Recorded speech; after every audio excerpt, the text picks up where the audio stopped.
this LeBlanc kind of played around in a way. Not so much ganking it, but just make sure that LeBlanc does get her items. Feels oftentimes there's just so much skirmishing when you know Nico is going to be a lot stronger in early skirmishes compared to the LeBlanc. Although 1v1 lane, I think, it's definitely playable. I think eyes should be a lot here onto Kenny Chan. Yeah. Kenny Chan should be clearing his path a significant amount faster than the Viego in this one. Should be. And I think when there is a Nidalee in the game, that is pretty much always the focus. I mean, really wants to just run around the map, get active, invade, gank lanes. So we'll see where he opts to path.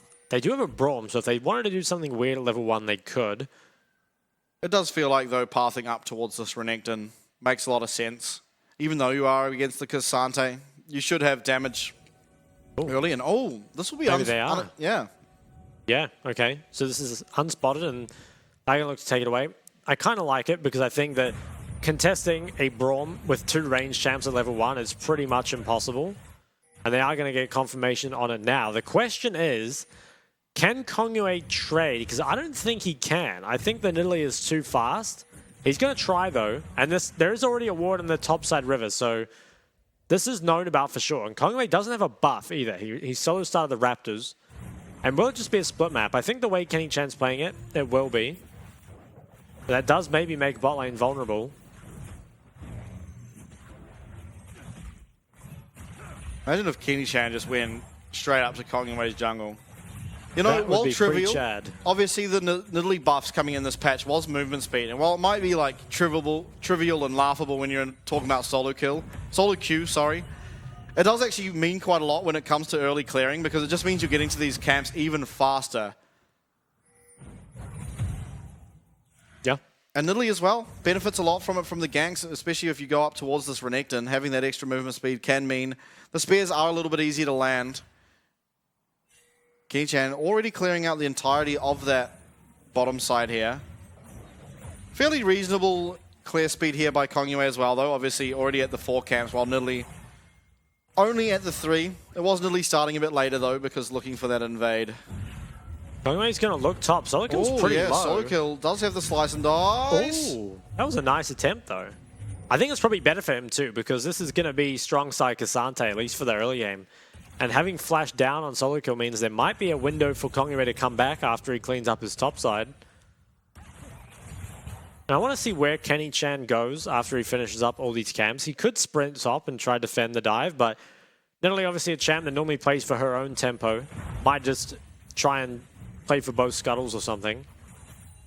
Mid lane is going the way of Nico early, somewhat to be expected, mainly just because of the runes. It's very hard to contest with all this extra power that comes through. Pretender needs to be careful, though. If he gets caught by an E, he is going to die. Looks like he's going to reset.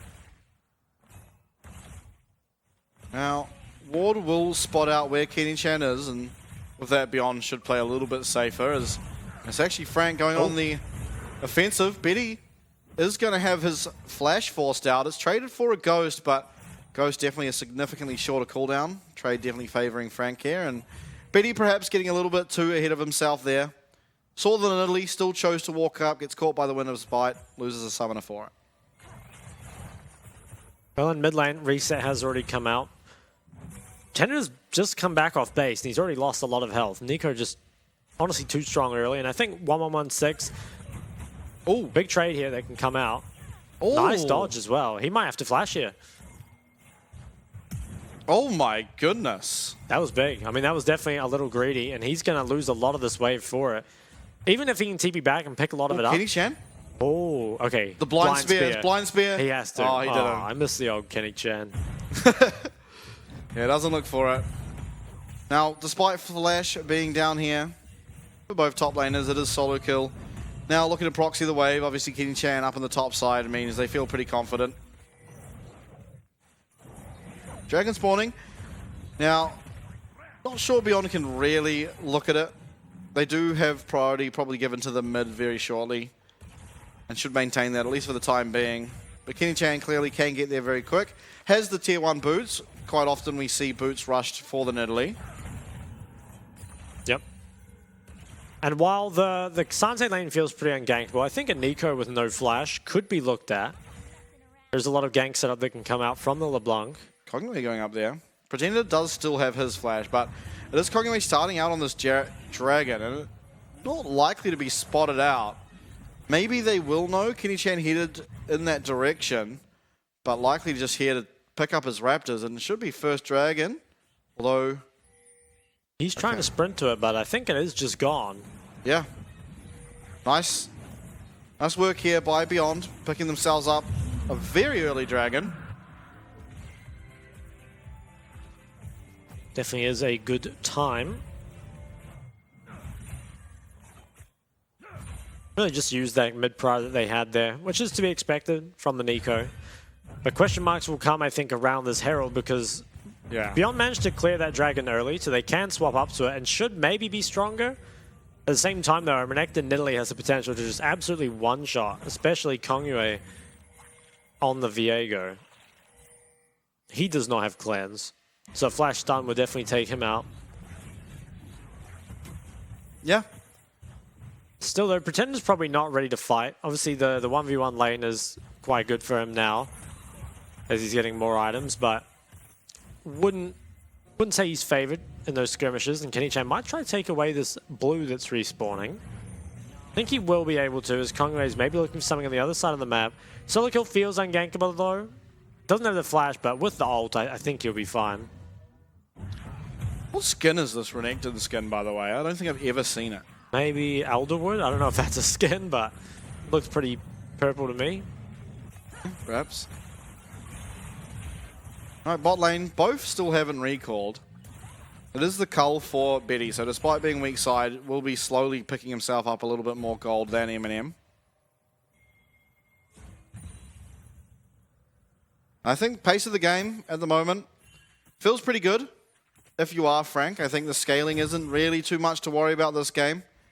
Yeah, I think you might be worried about your Nidalee falling off, but you do have scaling from your LeBlanc Xayah, so it's not the end of the world. Maybe you're just worried about the Betty scaling win con. Yeah. By just the kind of player that he is. I think you're right. On paper, both teams are fairly happy, all things considered. And I think as the game goes, there's only really one damage threat you have to worry about for Frank, so if you can... Oh, Eminem flashing away. Pop Blossom will still land, but it's the Root now land on a 116. He does not have flash available. It's first blood now given over to Eminem on the Xayah. It's a pretty big pickup. The first blood especially. And that was 116 without the flash. He gets a bit too aggressive on the mid-wave. Punished very heavily for it.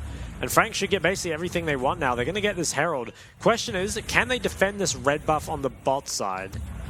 I think the answer is no. Can't have everything in life. But they can have a Herald. I think you'll take that trade any day of the week. And importantly, some gold over to Eminem on the Xayah. Nice attempt, I think, but there's just too many sums here. And also, there's not really that much follow-up around. You know, as long as Eminem can flash in time, which, honestly, there's plenty of time now after the change. Just feels like he wanted a bit too much there. And it was important that Xayah had already set up the feathers directly behind where 116 was coming from. Perhaps a bit of a counter in that regard, where Xayah likes to just clear those waves, and it does set up for a root immediately after Pop Blossom does come out. Pretender very, very close now to picking up that Static Shiv, which will make life a lot easier for him. Yeah, that's definitely when things start to get really good for the LeBlanc in terms of accelerating. And you do need to accelerate because you're kind of weak in skirmishes until you complete at least 2 items. Obviously, you can poke, but can't add some meaningful damage.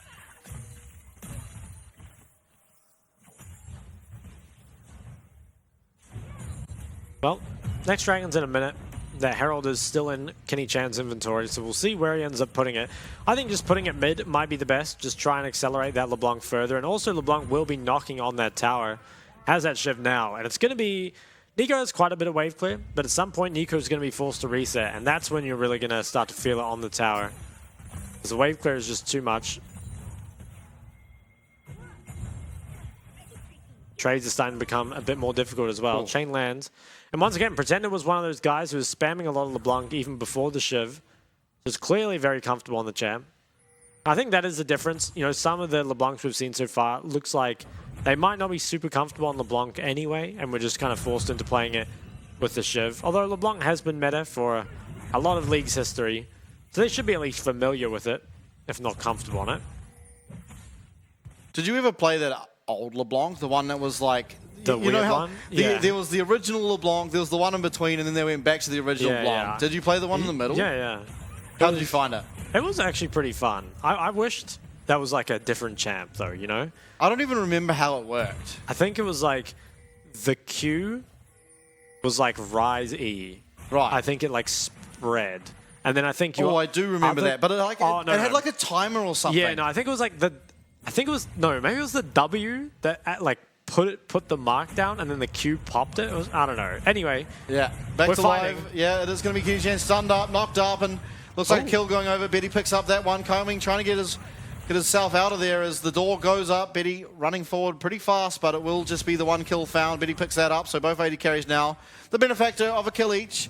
Dragon being looked at. It is the second one here for Beyond. Low health bars, though, for at least Kerez. Kongyue might be happy just to start this up, as doesn't look like Frank can really do anything about it. Yeah, I think that's a really, really bad death from Kenny Chan, because not only does that give up the second drag, but it also means that you can't herald to trade for it. I think giving over the second drag might be somewhat expected until your mid laner gets a bit stronger, but you should have been able to herald mid or perhaps even herald top for it.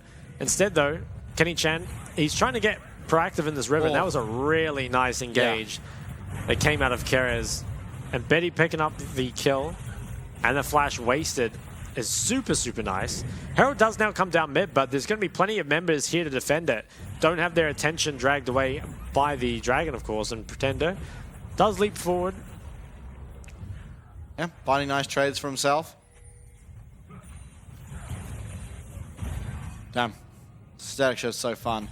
Importantly, though, very soon, if anyone's seen the patch notes, they're taking away how Static Shiv interacts with items. So the Static Shiv, well, I think it's actually Night Harvest is changing, so it doesn't proc off things like Static Shiv and any other. It doesn't proc off anything except abilities or auto attacks, basically. Yep. I believe that's 13.15, though. Yeah. That's pretty far away. I don't even know if we'll have it for playoffs. No, In fact, we not probably sure we don't. will. Betty, I wonder, can he get some gold down here? Probably not. It's going to be Shiv Warfare down here. Oh, he gets this one, though. Fair amount of gold picked up, and Lakai's tower is being sieged up here by Solo Kill. It's getting pretty low, actually. Yeah, Solo Kill doing a good job up here. Up 10 CS, up a couple of plates. I think things should slow down now, I think. Rift Herald in 1 minute, probably the next thing to look at. Teleport coming through from Lakai up into the top side as Kongyue recalls in preparation, I imagine, for this Rift Herald. And now I think at this stage, while Pretender not exactly where he wants to be, I think the side of Frank can absolutely try and take this, because the Renekton is really, really strong, as well as Eminem now being in the mid lane means you will have access to this Xayah, who has finished the Kraken Slayer. And Pretender in his own right is pretty strong. Should have priority on that bot side, and then if you do teleport to join, has a reasonable amount of damage. I think we'll definitely be looking to contest that next drag. I'm a little worried about Kenny Chan's Nidalee, because it has not really found anything, to be honest. It was just a split map early, and CS, all pretty much even. No kills found. Kaiwing, he's taking a lot of damage here. Puts up the door. And maybe... Solo Kill. Okay, He's does gonna make dodge it out out. there as Betty finding some nice auto attacks. Hero though not started yet, and Are Solo they Kill. going to contest? I feel like they, Okay, will, they yeah, are. definitely are. And maybe with this, they just gonna get it. We'll see if 116 uses teleport in response. At least for now, they are positioning to contest RBYG. Kaiwing standing. 116 is basing. I wonder if he's going to base TP with item or something. Yeah, maybe. Lakai I on the think he back, will. Solo Kill guarding him, and Kaiwing putting this up. Dredge line comes through, is going to land there onto Kenny Chan, but no real follow-up. The Pop Blossom lands on a Solo Kill. He's getting quite low. See what he can find. Betty picking up the Rift Herald for himself as Pretender, trying to find any damage he can, and it's really just the zoning coming out of that Pop Blossom as Kongyue stealing Ooh. this Renekton, jumps over the wall, lands the stun on Pretender. forces out a flash. All going very good here in those team fights for BYG. Betty picking himself up a second kill as well as picking up the Rift Shield for himself. I'm very, very worried here for Frank, because I think that, you know, you were kind of using this Nidalee Renekton to bridge the gap until your LeBlanc has come strong. And in this fight here, I mean, the Nico Viego is just having so much more impact than the LeBlanc alongside that Nidalee. Solo kill on the Renekton was kind of just CC'd up forever. Did get some damage off at the end, but it ultimately wasn't enough. And, you know, if your LeBlanc and Nidalee can't land any poke before the fight, and they're not strong enough just to take a straight up 5v5, it feels like you're not getting anything out of the champs, right? Like, this definitely could have just been something like a Poppy Annie, and it would have looked a lot better in a fight like that if they are going to play them out like this. So now 35 more seconds on this third dragon, and it's one that I think Beyond should be very favored at. 1116 didn't even have to use his flash in the last one, and while there is that Mythic now picked up for Kenny Chan, it's not there yet for Pretender. I think a lot comes down to what kind of poke can land before the fight starts, because they need to get something. I think the straight 5v5 should be so good for Beyond right now. Does feel that way. See if... But Pretender being constantly in a side lane, while it does obviously give you pressure on the map, it means that BYG just join every fight, pretty much full health. It's so hard to land just a dry Nidalee spare. Rift Shield going to be used here. Will they be able to get the tower? It does feel like there should be enough wave clear coming through from this Xayah to deny that. Although 5 members strong means pressure given. Pretender jumping over, finds a pretty decent trade there onto Congo, and Rift Shield does go down. And so now, Dragon is live. It's BYG who have priority over this river, but some nice damage found. It's actually Zeri ult committed, so if Frank can get out, might have an okay time here. Should be the Zeri ult going away soon. And massive spear lands. Kenny Chan, max range spear.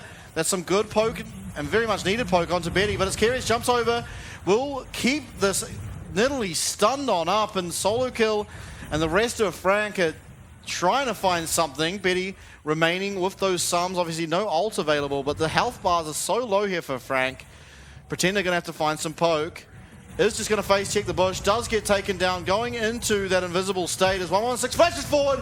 3-man pop blast, and Eminem does not react, but the damage is coming through. All out goes the Cassante. Lakai is taken out though. Eminem picking up a kill for himself, and what looked like a fantastic engage from 116 left a little bit to be desired as the damage was just lacking. Yeah, I'm very surprised after that engage came through that Frank were able to just basically walk it out. I think they might end up getting this dragon though. Pretender's TP is not quite up. Okay, they back away. I think they didn't know about the TP situation, because wouldn't have been able to get there in time, but you can see the poke landed before the fight. It wasn't that good, and once again, here's like Kenny Chan's Nidalee just completely useless. While he did get that one spear on Betty, which admittedly put him a bit lower in this fight. Never felt like he was really threatened. And Pretender as well almost pays with his life here for that greedy face check, but manages to get out. Oh, and I think the Xayah here, along with the Braum, you know, stalled this out for a pretty long time. Yeah, a lot of damage blocked up there. And back to live. If Frank can get this dragon, it would be very important. In the pit, and there is no jungle. Kongwei, though, is very close. It does reset temporarily, as it is going to be Kenny Chan who picks it up. Very important takeaway. Kaiwing quite low, puts up the door, and solo kill getting knocked back by those Natofu strikes. And it looks like attention now given over to solo kill. He does pop the Dominus. He's trying to find some damage as Pretender lands a nice charm. Well, sorry, chain there onto Keres. It is forward go, Frank. I think they should want to disengage this as Hook does land solo kill. Damn. Keres bends it like Beckham and somehow lands that hook. Yeah, that was illegal. Kenny Chan, though, this is a very easy place for the Nidalee to be landing spares, so Beyond do have to be careful. And it looks like a disengage will come through, importantly. Kenny Chan managing to get the smite there onto that third dragon, first for their team. Yeah, it's a big pickup. In fights like that where it's kind of drawn out and there's a lot of people grouped up, that's where the LeBlanc really shines. Like, she hasn't really hit her spikes yet, but still managed to deal quite a lot of damage in this fight. And I think that LeBlanc in the PCS, it's been a bait a lot of the time, and I feel like this game, at least it's kind of getting to the point now where she might be strong. Yeah. I want to say as well, Beyond, it feels pretty hard for you to take that fight in the choke. You're against Xayah, you're against LeBlanc, even the Nidalee and Braum. I mean, that's probably like the worst place on the map for you to take a fight. And so, managing to get away, don't have to lose really anything of significance. Betty did lose the flash. Yeah, fairly significant spell in its own right. Now, Vision setting up around this Baron. It is BOIG in control of that for now, but Solo kills pressure on the side lane. See if they are able to get anything through it. Betty has so much gold, and he doesn't have a bounty. But Eminem does, even though their team's gold is even. I think it goes works. off recency, right? How much gold you've picked up recently? I'm not really sure, but it still feels unfair. It does. It's like me when I'm 0-4 and I get 1 kill and I get put up to like a 400 gold shutdown. They know who's the carry. That's true. Okay, well, 3 minutes away. Being able to pick up that drag was so important. Now 2 items come through for Eminem, which is, of course, a very big spike. And I think Pretender shouldn't be far off his Night Harvester now, which might even be the bigger spike, because that just really enables the Blanc's damage. Could be an engage here. Okay. I don't even know who that hit. I think it hit Carrots, but yeah, I don't know. It was weird, like both Night Harvesters procced at the same time. Oh, Pretender getting knocked up here. Will eventually go down as Kongyue picks it up. And with that, a lot of pressure might go towards this Baron. Betty does get hit by the Winter's Bite. It actually gets poked out fairly reasonably there by Eminem. Now, vision control entirely afforded to BYG as 1116 is working slowly up on this top tower. Looks like they won't turn towards the Baron yet. Obviously, Pretender up in 20 seconds does have access to that teleport. And admittedly, Zeri at this stage of the game won't be doing all that much damage to the Baron. No, it looks like they are just going to try and take some gold. They're working on both the top and bot towers at the same time, so it's going to be a nice pickup for them. But LeBlanc does have that Night Harvester, and it was flash invested from Kongyue, which might make that dragon fight a little more difficult for him. Okay. Top lanes feel like they've been not irrelevant, but just very contained this game. Yeah. Really just on their own island for the most part. Have been involved in the team fights, but haven't really grabbed KP. Yeah, I think Solo Kill's done well in the team fights to sort of zone more than anything. It has been like, I guess that is kind of just him and Kaiwing's job, is to keep people away from the Xayah and the LeBlanc so they can continuously throw out harass. Now Pretender looking to pick up himself a tower. This is actually the first tower of the game here for Frank, so some much needed gold. Puts the gold in an even state here. Now, Dragon in a minute. Have to see the setup. Feel like Kenny Chan's kind of already been outscaled at this point. Yeah, it does feel like this Nidalee is pretty useless, especially with how many Merc Treads have come through. And that is the worry with the Nidalee, right? It is feast or famine. You can very easily end up in this position where you don't really add anything beyond spears. And the problem is it's so hard to get a spear onto one of those carries, especially now Betty has lifesteal. So not even sure it'll stick. The LeBlanc poke still might, just because it's going to be a lot stronger and more frequent. I have to say, don't underestimate the attack speed buff from the heal. True. Feels real good as an True, AD on carry. LeBlanc, actually. Yeah, true, actually. I forgot. Okay, 10 more seconds. Frank do have the control right now. I wonder. Looks like it is going to be a 5v5 on it. No one's really posturing for the Baron. TP comes through from Lakai. Oh, that was close. God, Kyrgios, if you had pulled that off, that could have been the game-winning play. Solo kill coming in. Pretender, though, you're seeing the poke starting to land. Now, Betty does have a Vamp Scepter. He needs to access the wave, though, and if he's not allowed... Pretender hits him again. So maybe he's going to be able to heal up to what he was before that last poke, and it's so easy now for Pretender to look for these. Lakai positioning aggressively, does find a knock up there onto Kaiwing. The Betty does use the ult, and now it should be just Frank trying to disengage. It's a nice frozen... Oh, Betty getting low here now, and the ult will run out of time. Frank staying relatively high in health. Solo kill will recall, though. And I feel like now Frank should have priority over this dragon. Yeah, the Betty poke with is no ult. definitely... Zeri without ult's pretty useless. Maybe they're looking towards Baron. Or I think they're just going to recall up here, but they probably just want to make Frank waste some time, pull them away at least a little bit. I think that's what they're going to do. But now it should be Frank who pick up this drag. So things still feel very even here, but the LeBlanc is definitely making her presence known by now.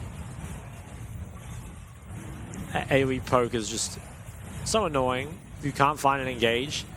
And it kind of puts you on the clock as well to kind of make something happen before you just find yourselves all at half HP. But it's very hard. There's so much disengage that comes out of Frank in this game.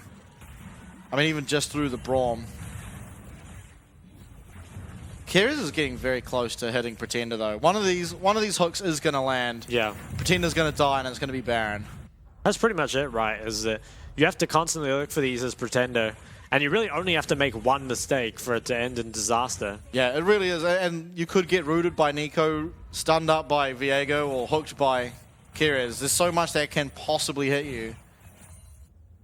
I mean, it's all really going to be about him choosing his options, I suppose. And yeah. Starting to work on the Lich Bane, and that's just going to make things even harder for Beyond.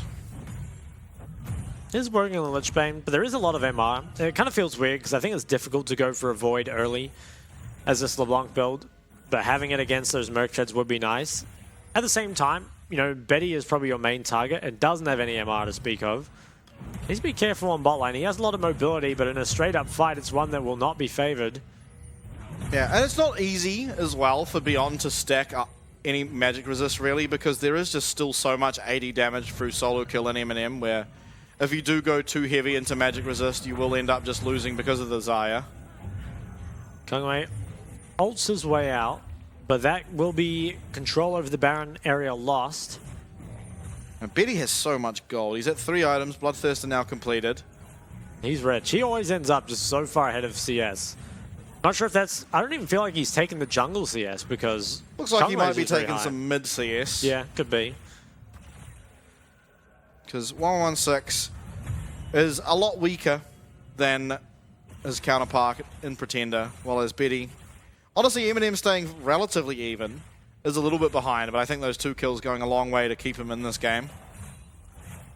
Kenny Chan's gone for a Shadow Flame. Oh. Feels like you might be better off building a couldn't Redemption. That be Horizon? I suppose it could, yeah.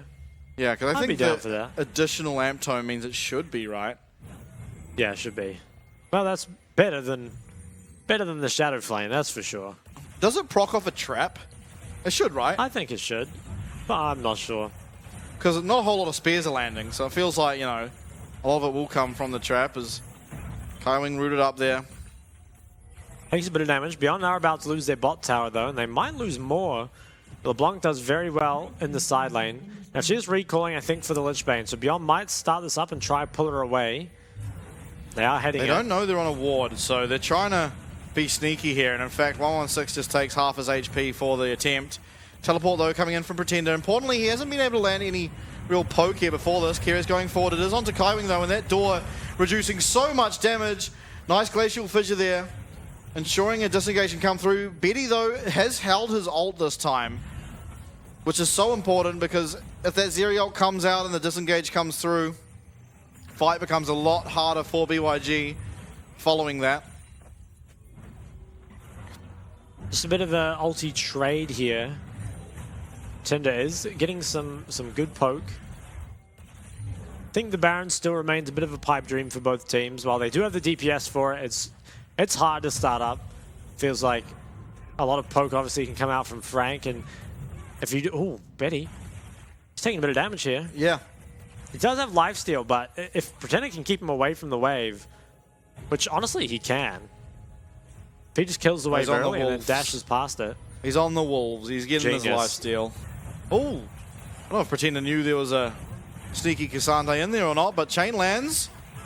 Good damage. Oh, Betty coming forward. Betty finding all the damage as the hook will land from Kyrus following that flash out of Eminem's... Xayah as Pop Blossom comes through, lands onto 2. Solo kill now. It's going to be the target. It's 3 kills already found here for the side of BYG. It's the 4th going to come through as Kongwei gets his reset, although solo kill not going to go down without a fight. Does manage to stay alive just, but now it's going to be Baron, the focus of BYG, and Kenny Chan stay in the area, might just try and look for a steal, but you feel like BYG will be able to scout it out, and massive team fight engaged here by both Betty and Kyrus. Yep, should just be the Baron and probably the Dragon going along with it. They did miss there onto the Nidalee, but I don't think she's going to be able to get into steal this. If she does, though, absolute miracle from Kenny Chan. I mean, he does hit it. It's going to have to go in. Flash yeah, available. Nice to hold the damage there. And I think that'll mean there's no way in for him. He's going to try, though. Oh, he got it! He got it! That was insane. From the other, he was coming in from Howling Abyss and got the Baron steal there. What the hell? I don't know how he got that. And honestly, Frank have the better tempo. I wonder if they can really quickly one-shot this drag. I don't think they will. There's TPs that come through. Are they going to try? Kenny No, I don't Chan, think so. what a hero. Yeah, that was really, really insane. I mean, it looked like he was just completely held out there. Beyond were doing a good job of slowing down the DPS and just doing everything right, really. And just the hero play from Kenny Chan gets it in the end. Now, I do have a little bit of bad news for you, though. What's that? Well, there's an Abyssal on Lakai. There's a Moor, I believe, on Betty. And the Nidalee did buy a Shadow Flame. That's all right. My good friend Eminem, he's going to get the job done. He is. And look, Kenny Chan stole the Baron, so he can build whatever terrible items he wants. Yeah, that's right. That's why he picked Nidalee. He knew this. He knew it was for this moment. Take a look here. I think Kyrie's hook, as well as Betty, just realizing that this is a perfect time to just go in and look at that. Oh, yeah, the hook was crazy. I think Eminem definitely kind of overstepped a bit too far. It was a nice engage off from the Nico as well in this fight, set everything up. So let's see how Kenny Chan does this, because I think Beyond, they're basically ticking all the boxes, right? They're finding the Nidalee, they're forcing her away, they're holding the DPS when she's got the spear on it. This all looks great. And I think maybe they just honestly relaxed a little bit. And Kenny Chan saw the window, just flashes over everything there to get it. And Pretender's happy. I bet. I would be too if my jungler did that. My 0-3-0 jungler has stolen the Baron. He has. Oh man, look how useless the Shadow Flame is, though. There is so much magic resist. Yeah, I mean, I guess it's good against Nico and Viego still a little bit. The Merc Tread's not too impactful in terms of MR. But yeah, does feel like a pretty useless item. And now I guess I wonder what this Fiendish Codex will be. I imagine Zhonya's, but feels like you're never going to be really doing any damage. Yeah, I mean, for this sometimes game. you see Lichbane Nidalee, right? But it feels so useless at this game, just with how far behind you are. I honestly think it might just be better to build Cosmic or something and just heal your 80 carry more. And by the way, 120 vision score on Nidalee. I literally never look at that stat. It's from Zombie Ward, right? Is that why it's so high? Yeah. Zombie Ward usually does that to you.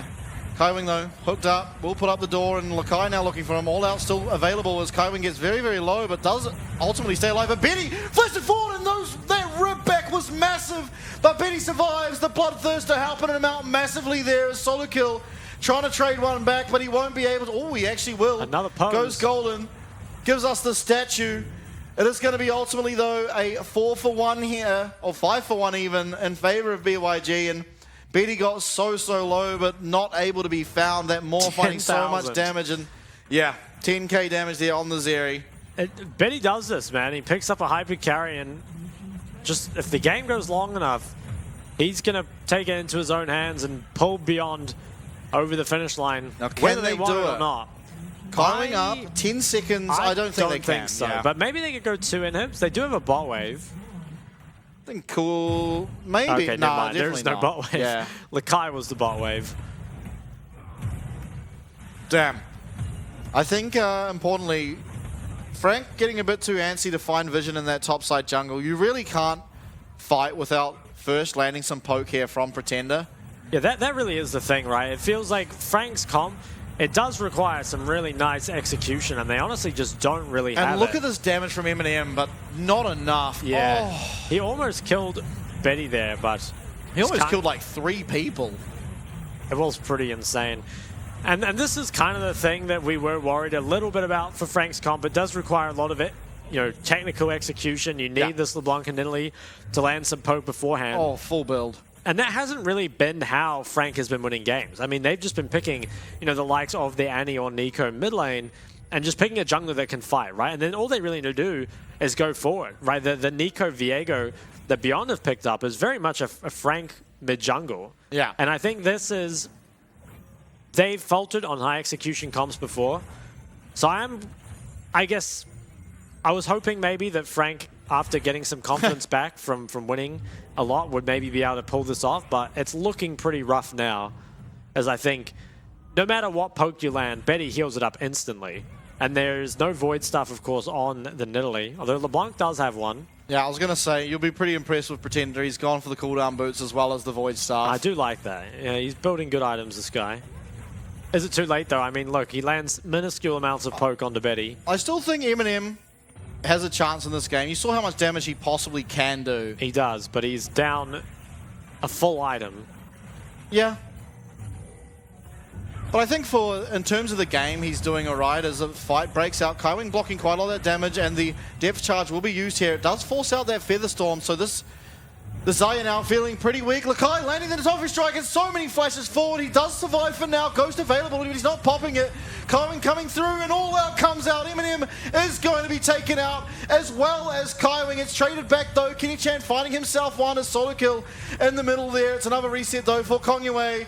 Ultimately, it's now only solo kill left alive and he's trying to do whatever he can. It's not enough.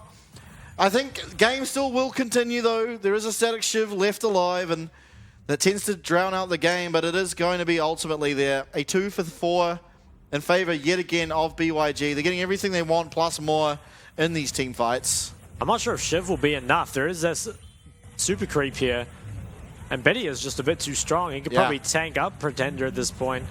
Pretender's stunned up. I think it's all done. Yeah, game does look good.